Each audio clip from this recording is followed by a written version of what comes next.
Hi students, corporate regulation സബ്ജക്റ്റിലെ chapter 1 companies act 2013 part 2 ക്ലാസ്സിലോട്ട് എല്ലാവരെയും ഞാൻ സ്വാഗതം ചെയ്യുന്നു. ഇന്ന് ഈ പാർട്ട് 2-ൽ പ്രധാനമായും എത്ര ടൈപ്പ് കമ്പനീസ് ഉണ്ട് എന്നുള്ളതാണ് കൂടുതലായി നമ്മൾ പഠിക്കുന്നത്. എത്ര ടൈപ്പ് കമ്പനീസാണ് നമ്മുടെ ഇന്ത്യ മഹാരാജ്യത്ത് എക്സിസ്റ്റ് ചെയ്തിരുന്നത്, ഇപ്പോഴും എക്സിസ്റ്റ് ചെയ്തുകൊണ്ടിരിക്കുന്നത്, എത്ര ടൈപ്പ് കമ്പനീസാണ് പുതിയ നൂതനമായ കൺസെപ്റ്റിലൂടെ ഫോമായി വന്നിരിക്കുന്നത് എന്നുള്ള കാര്യങ്ങളൊക്കെയാണ് ഈ പാർട്ടിൽ പ്രധാനമായും പറയാനുള്ളത്. ആദ്യമായി എത്ര ടൈപ്പ് കമ്പനീസ് ആയിരുന്നു അല്ലെങ്കിൽ ആണ് ഇപ്പോൾ നിലവിലുള്ളതെന്നുള്ളതാണ് നമ്മൾ പഠിക്കുന്നത്. നമ്മുടെ രാജ്യത്ത് 3 ടൈപ്പ് കമ്പനികളാണ് ഉണ്ടായിരുന്നത്. അതിൽ 2 ടൈപ്പാണ് ഇപ്പോൾ നിലവിലുള്ളത്. അതിൽ ആദ്യത്തെ ടൈപ്പ് എന്ന് പറയുന്നത് ചാർട്ടേഡ് കമ്പനികൾ എന്നാണ്. ഏറ്റവും പഴക്കമുള്ള കമ്പനികളാണ് ചാർട്ടേഡ് കമ്പനികൾ. ഏറ്റവും പഴക്കം ചേർന്ന, അതായത് 16-ാം നൂറ്റാണ്ടിലും 17-ാം നൂറ്റാണ്ടിലും 18-ാം നൂറ്റാണ്ടിലും ഈവൻ 19-ാം നൂറ്റാണ്ട് വരെ ഉണ്ടായിരുന്ന കമ്പനികളെല്ലാം ചാർട്ടേഡ് കമ്പനിയുടെ കീഴിലായിരുന്നു, അല്ലെങ്കിൽ ചാർട്ടേഡ് കമ്പനിയാണ്. ചാർട്ടേഡ് കമ്പനികളെ പറ്റി പറയുകയാണെങ്കിൽ നമ്മുടെ ഇന്ത്യയിൽ പല ടൈപ്പ് കമ്പനികളാണ് ഉണ്ടായിരുന്നത്. അതിൽ ഏറ്റവും പ്രധാനമായ ഒരു കമ്പനി എന്ന് പറയുന്നത് ബ്രിട്ടീഷ് ഈസ്റ്റ് ഇന്ത്യ കമ്പനിയായിരുന്നു. British east India company, Dutch east India company, പിന്നെ ഫ്രഞ്ചിൻ്റെ ഒരു company, French east India company എന്ന് തന്നെയാണ് അതിൻ്റെ പേര്. അങ്ങനെ ഉള്ള കമ്പനികളെയാണ് ചാർട്ടേഡ് കമ്പനീസ് എന്ന് പറയുന്നത്. എന്തുകൊണ്ടാണ് അവരെ ചാർട്ടേഡ് കമ്പനി എന്ന് പറയാൻ കാരണം എന്നുള്ളത്, ആ കമ്പനിയുടെ ഫോർമേഷന് സാധാരണയായി ആ രാജ്യത്തിൻ്റെ രാജാവോ രാജ്ഞിയോ ആയിരിക്കും അതിന് സമ്മതം കൊടുക്കുക. അങ്ങനെ സമ്മതം കിട്ടുന്ന ആ കമ്പനിക്ക് എന്തൊക്കെ പവേഴ്സ്, എന്തൊക്കെ പ്രൊവിഷൻസ്, അല്ലെങ്കിൽ എന്തൊക്കെ കഴിവുകൾ വേണം, ഏതൊക്കെ തരത്തിലുള്ള ബിസിനസ് ഡീലിങ്സ് വേണം എന്നൊക്കെ തീരുമാനിക്കപ്പെടുന്നത് ആ രാജാവും രാജ്ഞിയുമായിരിക്കും. ഇപ്പോൾ നമ്മുടെ ബ്രിട്ടീഷ് ഈസ്റ്റ് ഇന്ത്യ കമ്പനിയുടെ കാര്യം തന്നെ എടുക്കുകയാണെങ്കിൽ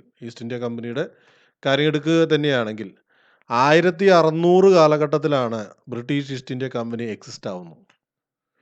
1600 കാലഘട്ടത്തിൽ ലണ്ടനിലെ 24 ബിസിനസ്സുകാർ കൂടി തുടങ്ങിയ കമ്പനിയാണ് ഈസ്റ്റ് ഇന്ത്യ കമ്പനി. ആ കമ്പനി ആ കാലഘട്ടത്തിൽ ജീവിച്ചിരുന്ന രാജാവിൻ്റെ ഓതറൈസേഷനിലൂടെയാണ് അതിൻ്റെ എക്സ്പെഡീഷൻ വർക്കുകളും, അല്ലെങ്കിൽ എക്സ്പ്ലോർ ചെയ്യാനുള്ള പവർ, അതോടൊപ്പം തന്നെ ഒരു ആർമീനെ മെയിൻറ്റെയിൻ ചെയ്യാനുള്ള പവർ, ഒരു നാവികസേനയെ മെയിൻറ്റെയിൻ ചെയ്യാനുള്ള പവറൊക്കെ രാജാവാണ് അന്ന് കൊടുത്തിരുന്നത്. അങ്ങനെ കിട്ടിയ പവർ കൊണ്ട് 1604 ഈസ്റ്റ് ഇന്ത്യ കമ്പനി സൂറത്തിൽ വരികയും പിന്നീട് അവിടെ നിന്ന് വ്യാപിച്ച് മദ്രാസ്, ബോംബെ, കൽക്കട്ട എന്നീ പ്രദേശങ്ങൾ വ്യാപിപ്പിക്കപ്പെടുകയും അങ്ങനെ 1857 മുതൽ ഇന്ത്യ അങ്ങനെ തന്നെ കമ്പനിയുടെ കീഴിൽ വരികയും ചെയ്തിട്ടുണ്ട്. ഓരോ കാലഘട്ടത്തിലും ഈ കമ്പനികളുടെ ചാർട്ടർ മാറിക്കൊണ്ടിരുന്നിരുന്നു. അത് രാജാവും രാജ്ഞിയായിരിക്കും അതിൻ്റെ ഓതറൈസേഷൻ കൊടുക്കുന്നു. ബ്രിട്ടീഷ് ഈസ്റ്റ് ഇന്ത്യ കമ്പനി പോലെ തന്നെ നമുക്ക് നമ്മുടെ നാട്ടിൽ വന്നിരുന്ന ഒരു കമ്പനിയായിരുന്നു ഡച്ച് ഈസ്റ്റ് ഇന്ത്യ കമ്പനി. അതും ഇതുപോലെ രാജാവിൻ്റെ അല്ലെങ്കിൽ അവിടുത്തെ രാജ്ഞിയുടെ ഓതറൈസേഷനിലാണ് വന്നിരുന്നത്. അതോടൊപ്പം തന്നെ French east India company, Goa സ്ഥലത്തൊക്കെ ഫ്രഞ്ച് ഈസ്റ്റ് ഇന്ത്യ കമ്പനി, അതോടൊപ്പം തന്നെ ഡച്ചിൻ്റെ കുറച്ച് കാര്യങ്ങളൊക്കെ നമ്മുടെ കൊച്ചിയിൽ ഉണ്ടായിരുന്നു. അങ്ങനെ രാജാക്കന്മാരും രാജ്ഞിമാരും ഓതറൈസേഷൻ കൊടുക്കുന്ന കമ്പനികളെയാണ് ചാർട്ടേഡ് കമ്പനി എന്ന് പറയുന്നത്. ഈ മോഡൽ കമ്പനികൾ ഇപ്പോൾ എക്സിസ്റ്റിംഗ് അല്ല. പലതും വൈൻഡ് അപ്പ് ആയി. ഇപ്പോൾ for example British east India company, അങ്ങനെ ഒരു കമ്പനി ഇപ്പോഴും നിലവിലുണ്ടെങ്കിലും അങ്ങനെ ഒരു കമ്പനി ഇപ്പോഴും നിലവിലുണ്ട്. പക്ഷേ അത് സ്പൈസസിൻ്റെ മാത്രമായ കാറ്റഗറിയിൽ മാറുകയായിരുന്നു. ഇപ്പോൾ അതിൻ്റെ ഓണർ ഒരു ഇന്ത്യക്കാരനാണ് എന്നാണ് എൻ്റെ ഒരു അറിവ്. ഒരു ഇന്ത്യൻ വംശജനാണ് ഇപ്പോൾ ഈസ്റ്റ് ഇന്ത്യ കമ്പനിയുടെ, നമ്മളെ ഭരിച്ചിരുന്ന കമ്പനിയുടെ യുനോ ദി ഓണർ. ഓക്കെ. അതുപോലെ തന്നെയാണ് അതിപ്പോൾ സ്പൈസ് മാത്രമായിരിക്കുന്ന ഒരു കമ്പനിയാണ്. നിങ്ങൾ ഗൂഗിൾ ചെയ്താൽ നിങ്ങൾക്ക് കാണാവുന്ന ഒരു കാര്യമാണ്. ഇപ്പോൾ ഇങ്ങനത്തെ ചാർട്ടേഡ് കമ്പനികളൊന്നും എക്സിസ്റ്റിംഗ് അല്ല. കാരണം കമ്പനീസ് ആക്ട് എന്ന് പറഞ്ഞ് ഇപ്പോൾ ഇന്ത്യയിൽ തന്നെയുണ്ട് ഒരു ലോ.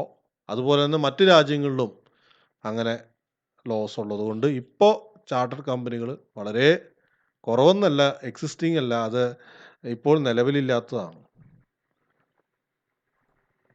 അടുത്തതായി നിങ്ങളെ ഞാൻ ഇൻട്രൊഡ്യൂസ് ചെയ്യുന്നത് സ്റ്റാറ്റ്യൂട്ടറി കമ്പനി എന്നുള്ളതാണ്. സ്റ്റാറ്റ്യൂട്ടറി കമ്പനി എന്ന് പറയുന്നത് ഒരു നിയമത്തിൻ്റെ മുകളിൽ സ്ഥാപിതമായ കമ്പനി എന്നുള്ളതാണ് അതിൻ്റെ മലയാള അർത്ഥം. സ്റ്റാറ്റ്യൂട്ടറി കമ്പനി അതിന് പ്രത്യേകമായ ഒരു സ്റ്റാറ്റ്യൂട്ട് ലോ ഉണ്ടാവും. അതൊന്നല്ലെങ്കിൽ സ്റ്റേറ്റ് ഗവൺമെൻറ്റോ സെൻട്രൽ ഗവൺമെൻറ്റോ ഫോം ചെയ്തിരിക്കുന്ന ഒരു കമ്പനി ആയിരിക്കും. ഒരു എക്സാമ്പിളായിട്ട് പറയാനുള്ളത് നമ്മുടെ reserve bank of India. Reserve bank of India act പ്രകാരമാണ് RBI അല്ലെങ്കിൽ റിസർവ് ബാങ്ക് സ്ഥാപിതമാവുന്നത്. അതിൻ്റേതായ ലോസ് ഉണ്ട്, അതിൻ്റേതായ സ്റ്റാറ്റ്യൂട്ടും ഉണ്ട്, അതിൻ്റേതായ സ്പെഷ്യൽ പവറുകളുമുണ്ട്. മറ്റ് ബാങ്കുകളേക്കാൾ പവർ കൂടിയതാണ് നമ്മുടെ റിസർവ് ബാങ്ക് ഓഫ് ഇന്ത്യ പല കാര്യങ്ങളിലും. അതാണ് സ്റ്റാറ്റ്യൂട്ടറി കമ്പനികളുടെ ഒരു ഉദാഹരണം. ഇനിയുള്ളത് രജിസ്റ്റേർഡ് കമ്പനി. രജിസ്റ്റേർഡ് കമ്പനിയെ പറ്റി പറയുകയാണെങ്കിൽ ഇന്ന് നിങ്ങൾ കാണുന്ന ഒട്ടുമിക്ക കമ്പനികളും രജിസ്റ്റേർഡ് കമ്പനികളാണ്. ഒന്നല്ലെങ്കിൽ കമ്പനീസ് ആക്ട് 2013 പ്രകാരമോ അല്ലെങ്കിൽ അതിനു മുമ്പുള്ള ആക്ട് കമ്പനീസ് ആക്ട് 1956 പ്രകാരമോ ഇൻകോർപ്പറേറ്റഡ് ആയ അല്ലെങ്കിൽ രജിസ്റ്റേർഡ് ആയ കമ്പനികളെയാണ് രജിസ്റ്റേർഡ് കമ്പനി എന്ന് പറയുന്നത്. അവരുടെ പവർ അല്ലെങ്കിൽ ആ കമ്പനികളുടെ പവർ ആക്ടിവിറ്റീസ് എല്ലാം അതിൻ്റേതായ മെമ്മോറാണ്ടം ഓഫ് അസോസിയേഷനിലും ആർട്ടിക്കിൾ ഓഫ് അസോസിയേഷനിലും രേഖപ്പെടുത്തി കാണും. മറ്റൊരു തരത്തിൽ പറഞ്ഞു കഴിഞ്ഞാൽ ആ കമ്പനിയുടെ നിയമങ്ങളെല്ലാം മെമ്മോറാണ്ടം അസോസിയേഷൻ ആർട്ടിക്കിൾ ഓഫ് അസോസിയേഷനിലും കൂടെ അല്ലാതെ മറ്റൊരു പവറിലും ആ കമ്പനി പ്രവർത്തിക്കാൻ സാധിക്കുകയില്ല എന്നാണ് അതിൻ്റെ ചുരുക്കം. അങ്ങനെ രജിസ്റ്റേർഡ് കമ്പനിയിൽ രജിസ്റ്റർ ചെയ്യപ്പെട്ട കമ്പനികൾ നമ്മളൊന്ന് വേർതിരിച്ച് നോക്കുകയാണെങ്കിൽ 2 ടൈപ്പ് കമ്പനിയാണ് എക്സിസ്റ്റിംഗ് ഉള്ളത്. ഒന്ന് പബ്ലിക് കമ്പനി, മറ്റൊന്ന് private company. Public company section 2 clause 71 Indian companies act 2013 section 2 clause 71 പ്രകാരമാണ് പബ്ലിക് കമ്പനി ഡിഫൈൻ ചെയ്യുന്നത്. 5 lakh minimum paid up share capital ഒരു കമ്പനി പബ്ലിക് കമ്പനി തുടങ്ങാനായിട്ട് ആവശ്യകതയുണ്ട്. അതോടൊപ്പം തന്നെ 7 പേരിൽ കുറയാത്ത മെമ്പേഴ്സ് ആയിരിക്കണം ഒരു പബ്ലിക് കമ്പനിയിൽ വേണ്ടത്.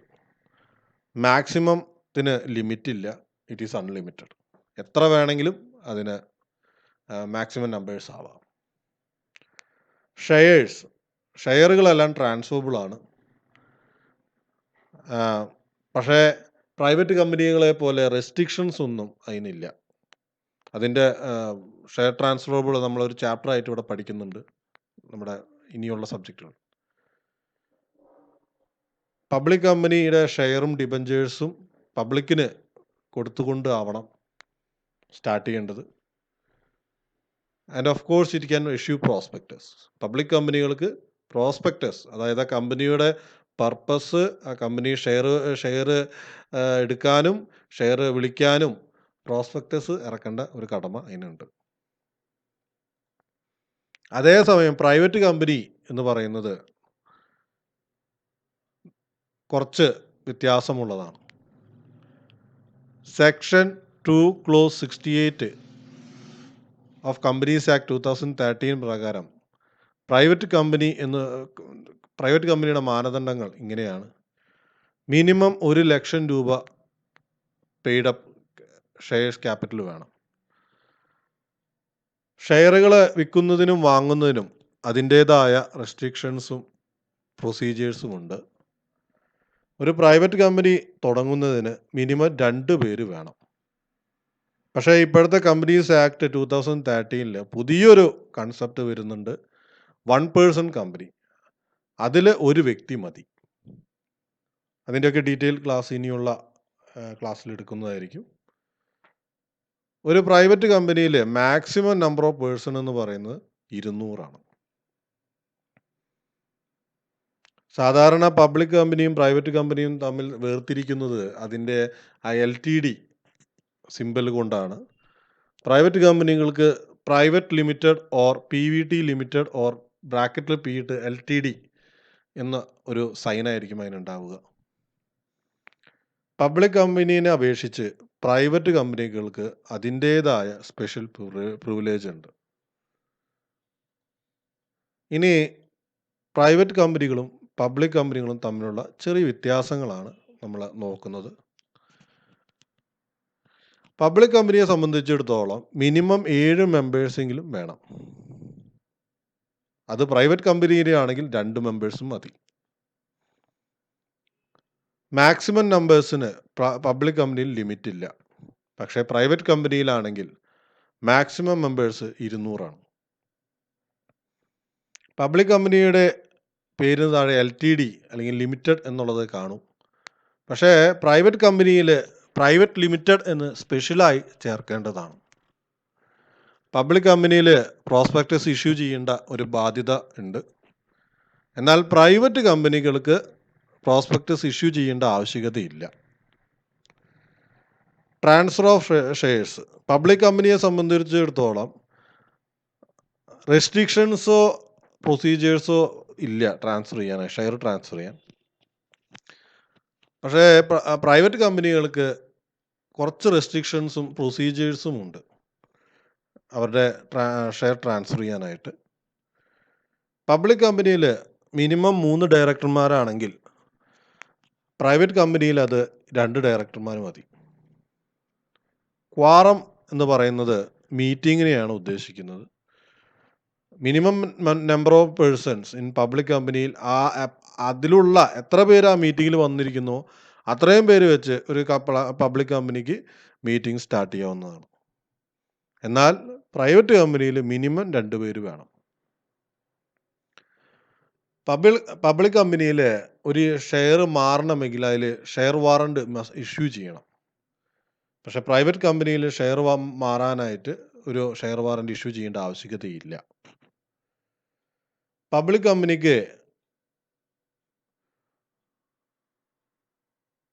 കമ്പനിയിൽ എക്സിസ്റ്റിംഗ് ഷെയർ ഹോൾഡേഴ്സിന്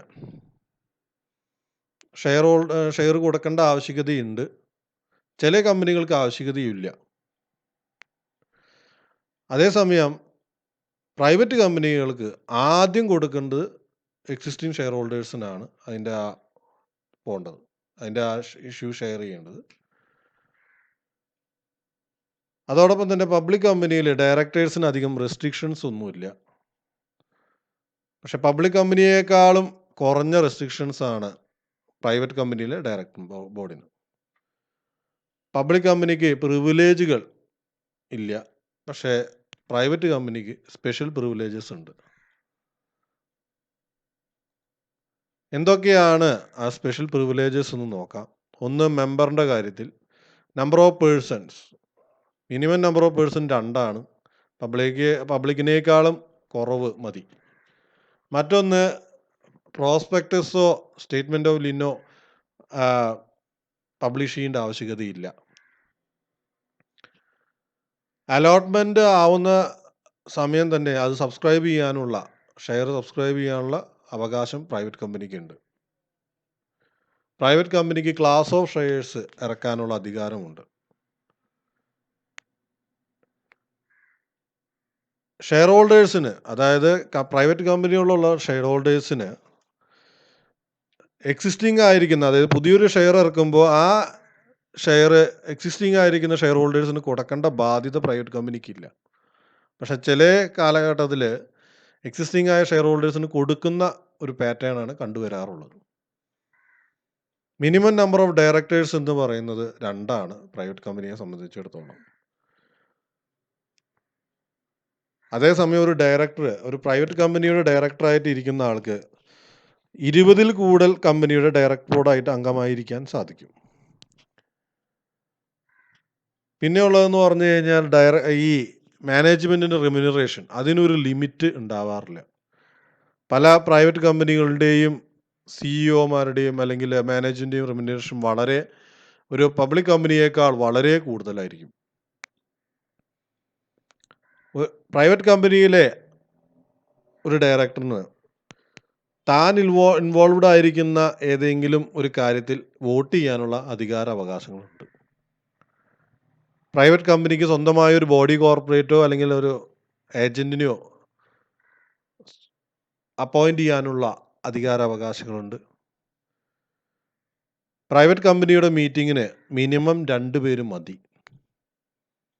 അതോടൊപ്പം തന്നെ പബ്ലിക് കമ്പനിയിൽ തുടർന്നുകൊണ്ടിരിക്കുന്ന മീറ്റിംഗ്, ഷെയർസിൻ്റെ കാര്യങ്ങൾ, അങ്ങനെയുള്ള കുറച്ച് നിയമങ്ങൾ പ്രൈവറ്റ് കമ്പനിയിൽ നോക്കേണ്ട ആവശ്യകത തന്നെയില്ല. ഇത്രയുമാണ് ഇതിൻ്റെ ഒരു സ്പെഷ്യൽ പ്രിവിലേജ് ആയിട്ട് പറയുന്നു. ഇനി ലയബിലിറ്റിയുടെ ക്ലാസിഫിക്കേഷൻ, ബാധ്യതയുടെ ക്ലാസിഫിക്കേഷൻ എന്നാണ് അതിനെ പറയുക. ലയബിലിറ്റി വെച്ച് നോക്കുമ്പോൾ നമുക്ക് ഒരു കമ്പനീനെ അല്ലെങ്കിൽ കമ്പനികളെ 3 തരത്തിൽ നമുക്ക് തിരിക്കാം. Company limited by shares, company limited by guarantee, unlimited company. ആദ്യത്തേത് company limited by shares. Section 2 clause 22 ആണ് കമ്പനി ലിമിറ്റഡ് ബൈ ഷെയർസിനെ പറ്റി ഡിഫൈൻ ചെയ്യുന്നത്. ഒരു കമ്പനിയിൽ ഉള്ള ഷെയർ ഹോൾഡേഴ്സിന് എത്രമാത്രം ലയബിലിറ്റി ഉണ്ട് എന്നുള്ളത് അതിൻ്റെ ഷെയറിൻ്റെ ഫേസ് വാല്യൂവിൽ സബ്സ്ക്രൈബ് ചെയ്ത അടിസ്ഥാനത്തിലാണ് തീരുമാനിക്കപ്പെടുക. അതുകൊണ്ടാണ് ലിമിറ്റഡ് ബൈ ഷെയർസ് എന്ന് പറയാൻ കാരണം. അതുപോലെ തന്നെ ആ ലയബിലിറ്റി എൻഫോഴ്സ് ചെയ്യാനായിട്ട് ഒന്നല്ലെങ്കിൽ കമ്പനിയുടെ ജീവിത കാലഘട്ടത്തിലോ അല്ലെങ്കിൽ വൈൻഡിങ് അപ്പ് സ്റ്റേജിലോ നടത്താവുന്നതാണ്. രണ്ടാമത്തത് കമ്പനി ലിമിറ്റഡ് ബൈ ഗ്യാരണ്ടി. ഈ കമ്പനിയെ പറ്റി പറയുമ്പോൾ ഗ്യാരണ്ടി, അതായത് ആ കമ്പനിയുടെ ഗ്യാരണ്ടി എത്രമാത്രം ഉണ്ട്, മെമ്പേഴ്സിന് എത്രമാത്രം ഉണ്ട് എന്നുള്ളതാണ് ഇവിടെ സൂചിപ്പിക്കുന്നത്. സെക്ഷൻ 2 ക്ലോസ് 21 പ്രകാരം a company having liability of its members limited by memorandum to such amount as the members may respectively undertake to contribute to the asset of the company in the event of winding up. അതായത് ഒരു company winding up ആവുമ്പോൾ അതിൻ്റെ മെമ്പേഴ്സിൽ നിന്ന് എത്രമാത്രം സ്വത്ത് ഈടാക്കേണ്ട വരുമെന്നുള്ളത്, അല്ലെങ്കിൽ അവർക്ക് എത്രമാത്രം ബാധ്യത വരുമെന്നുള്ളത് നിർണ്ണയിക്കുന്ന കമ്പനികളെയാണ് കമ്പനി ലിമിറ്റഡ് ബൈ ഗ്യാരണ്ടി എന്ന് പറയുന്നത്. അങ്ങനെ തീരുമാനിക്കുന്നത് മെമ്മോറാണ്ടം ഓഫ് അസോസിയേഷനിലാണ് അതിൻ്റെ ആ കോൺട്രിബ്യൂഷൻ പെർസെൻറ്റേജ് കണക്കിൽ ഉണ്ടാവുക. ഈ കമ്പനി ലിമിറ്റഡ് ബൈ ഗ്യാരണ്ടി തന്നെ 2 ടൈപ്പ് ഉണ്ട്. Company limited by share capital ഉണ്ട്, വിത്തൗട്ട് ഷെയർ ക്യാപിറ്റൽ ഉണ്ട്. ഷെയർ ക്യാപിറ്റൽ എന്ന് പറയുന്നതിന് റിസർവ് ക്യാപിറ്റൽ എന്നും, company limited by guarantee having no share capital എന്നുള്ളതിനെ ലിമിറ്റഡ് ബൈ ഗ്യാരണ്ടി തന്നെയാണ് പറയാറുള്ളത്. ഇനിയുള്ളത് unlimited company. Section 2 clause 92 A company not having any limits on the liability of its members. അതായത് ഒരു company wound up ആവുന്ന സ്ഥിതിക്ക് അത് എത്രമാത്രം ഷെയർ ഹോൾഡേഴ്സിനെ ബാധിക്കും എന്നുള്ള ഒരു ലിമിറ്റ് ഇങ്ങനത്തെ ടൈപ്പ് കമ്പനികൾക്ക് ഉണ്ടാവാറില്ല. For example partnership firm. ഒരു പാർട്ട്ണർഷിപ്പ് ഫേം അൺലിമിറ്റഡ് കമ്പനിയുടെ ഒരു എക്സാമ്പിളാണ്. കാരണം അതിൽ ഒരു വൈൻഡിങ് അപ്പ് സ്റ്റേജിൽ വരുമ്പോൾ അതിലെ പാർട്ട്നേഴ്സ് അവരുടെ സ്വന്തം നിലയ്ക്ക് സ്വത്തുക്കൾ പാർട്ണർഷിപ്പിലേക്ക് ഇറക്കേണ്ടി വരും, അല്ലെങ്കിൽ പണം ഇറക്കേണ്ടി വരും അതിൻ്റെ വൈൻഡിങ് അപ്പ് സ്റ്റേജിൽ. ഇപ്പോൾ ഫോർ എക്സാമ്പിൾ ഒരു ഫിനാൻസ് ആണ് അൺലിമിറ്റഡ് അല്ലെങ്കിൽ പാർട്ണർഷിപ്പ് ഫേമായിട്ട് ഡിക്ലെയർ ചെയ്ത് വന്നിരിക്കുന്നത്. അത് ഇൻസോൾവെൻ്റ് അല്ലെങ്കിൽ എന്താ പറയുക, വൈൻഡിങ് അപ്പ് സ്റ്റേജിലാണെങ്കിൽ ആ പാർട്ട്നേഴ്സിൻ്റെ സ്ഥാപന സ്വത്തുക്കളിൽ നിന്നും ഈടാക്കാൻ ആ ലയബിലിറ്റിക്ക് സാധിക്കും. അതുകൊണ്ടാണ് അൺലിമിറ്റഡ് കമ്പനി എന്ന് പറയാൻ കാരണം. അതായത് ലയബിലിറ്റിയുടെ ലിമിറ്റിന് ഒരു ലിമിറ്റ് ഉണ്ടാവുകയില്ല എന്നുള്ളതാണ് ഇതിൻ്റെ സാരം. ഇതിൻ്റെ പെർഫെക്റ്റ് എക്സാമ്പിൾ എന്ന് പറയുന്നത് പാർട്ണർഷിപ്പ് ഫേംസ് ആണ്. അടുത്തതായി ഗവൺമെൻറ് കമ്പനി. 51% ഷെയറിൻ്റെ മുകളിലുള്ള ഏതൊരു കമ്പനിയും, അതായത് ഗവൺമെൻറ്റിന് ഷെയറുള്ള ഏതൊരു കമ്പനിയും നമ്മൾ ഗവൺമെൻറ് കമ്പനി എന്നുള്ളതാണ് ഡിക്ലെയർ ചെയ്യുക. സാധാരണ നമ്മുടെ നാട്ടിൽ സെൻട്രൽ ഗവൺമെൻറ് കമ്പനികളുണ്ട്, സ്റ്റേറ്റ് ഓൺഡ് ഗവൺമെൻറ് കമ്പനികളുണ്ട്, പാർട്ട്ലി ഓണർഷിപ്പ് ഉള്ള കമ്പനികളുമുണ്ട്. സെൻട്രൽ ഗവൺമെൻറ് കമ്പനികൾ എന്ന് പറയുന്നത് ഇപ്പോൾ NPOL ഒരു സെൻട്രൽ ഗവൺമെൻറ് കമ്പനിയാണ്. സ്റ്റേറ്റ് ഗവൺമെൻറ് കമ്പനികളുടെ ഒരു എക്സാമ്പിൾ എന്ന് പറയുന്നത് കെൽട്രോൺ എന്ന് പറയുന്ന സ്ഥാപനം സ്റ്റേറ്റ് ഗവൺമെൻറ്റിൻ്റെ മാത്രം കമ്പനിയാണ്. പാർട്ട്ലി ഓണർഷിപ്പ് എന്ന് പറയുന്ന കോപ്പറേറ്റീവ്, പാതി ഗവൺമെൻറ് പാതി ജനങ്ങളുടെ കയ്യിൽ നിന്നുള്ളത്. സെൻട്രൽ ഗവൺമെൻറ്റിൻ്റെ മറ്റൊരു എക്സാമ്പിൾ എന്ന് പറയുന്നത് ONGC കോൾ ഇന്ത്യ എന്നുള്ള കമ്പനികളാണ്. അപ്പോൾ ആ കമ്പനികളിൽ ഉള്ള 100% ഷെയറിൽ 51% ഗവൺമെൻറ്റിൻ്റെ കീഴിലായിരിക്കും. അതാണ് ഗവൺമെൻറ് കമ്പനികളുടെ പ്രത്യേകത. ഫോറിൻ കമ്പനി എന്ന് പറയുന്നത് സെക്ഷൻ 2 ക്ലോസ് 42 പ്രകാരം ഇന്ത്യയിൽ ഇൻകോർപ്പറേറ്റഡ് ആവാത്ത, ഇന്ത്യൻ നിയമം അനുസരിച്ച് ഇൻകോർപ്പറേറ്റഡ് ആവാത്ത കമ്പനികളെയാണ് ഫോറിൻ കമ്പനി എന്ന് പറയുന്നത്. സാധാരണ അതിൻ്റെ ഒരു ബ്രാഞ്ചോ അല്ലെങ്കിൽ ഏതെങ്കിലും ഒരു ഭാഗമോ ഇന്ത്യയിൽ ഉണ്ടാവുകയുള്ളൂ. എക്സാമ്പിൾ ICICI ഒരു പ്രൈവറ്റ് കമ്പനിയാണ്. അത് അമേരിക്കൻ ബേസ്ഡ് കമ്പനിയാണ്. അതിൻ്റെ ഒരു ബ്രാഞ്ച് മാത്രമാണ് ഇവിടെയുള്ളത്. ബ്രാഞ്ച് മീൻസ് അതിൻ്റെ ഒരു ഇൻകോർപ്പറേഷൻ ഉള്ളത്. ഓക്കെ. ഇനി ഹോൾഡിംഗ് കമ്പനി എന്ന് പറയുന്നത് സെക്ഷൻ 2 ക്ലോസ് 46 പ്രകാരം ഒരു കമ്പനി മറ്റൊരു കമ്പനിയെ ഹോൾഡ് ചെയ്യുക, അല്ലെങ്കിൽ ഒരു കമ്പനിയുടെ ഷെയറുകൾ മറ്റൊരു കമ്പനി വാങ്ങിച്ച് അതിനെ ലയിപ്പിക്കുന്നതാണ് ഹോൾഡിംഗ് കമ്പനി എന്ന് പറയുന്നത്. ഫോർ എക്സാമ്പിൾ ടാറ്റ ഇൻഡസ്ട്രീസിൻ്റെ ഒരു ഹോൾഡിംഗ് കമ്പനിയാണ് ലാൻഡ് റോവർ ഓർ ജാഗോർ എന്ന് പറയുന്ന കമ്പനികൾ. ജാഗോറിൻ്റെ ലാൻഡ് റോവർ കമ്പനികളൊക്കെ ടാറ്റ ഇൻഡസ്ട്രീസിൻ്റെ ആയിരുന്നു. പണ്ട് അത് ബ്രിട്ടൻ്റെ ആയിരുന്നു, ബ്രിട്ടീഷ് അല്ലെങ്കിൽ ഇംഗ്ലണ്ടിലുള്ള ഒരു കമ്പനിയായിരുന്നു. പിന്നീട് അത് ടാറ്റ അത് വാങ്ങിക്കുകയായിരുന്നു ആ കമ്പനി. അങ്ങനെയുള്ള കമ്പനികളാണ് ഹോൾഡിംഗ് കമ്പനികൾ എന്ന് പറയുന്നത്. അപ്പോൾ ഇത്രയുമാണ് കമ്പനിയുടെ ക്ലാസിഫിക്കേഷൻസ്. ഞാൻ ഇപ്പോൾ ചെയ്തിരിക്കുന്ന ഈ വീഡിയോ നിങ്ങൾക്ക് ഇഷ്ടപ്പെട്ടു എന്ന് ഞാൻ പ്രതീക്ഷിക്കുന്നു. നിങ്ങളുടെ വിലയേറിയ കമൻസും അഭിപ്രായങ്ങളും എഴുതി അറിയിക്കുക. നിങ്ങൾക്ക് ഈ വീഡിയോ ഇഷ്ടപ്പെട്ടാൽ ലൈക്ക് ചെയ്ത് സബ്സ്ക്രൈബ് ചെയ്യുക. Thank you very much. Have A nice day.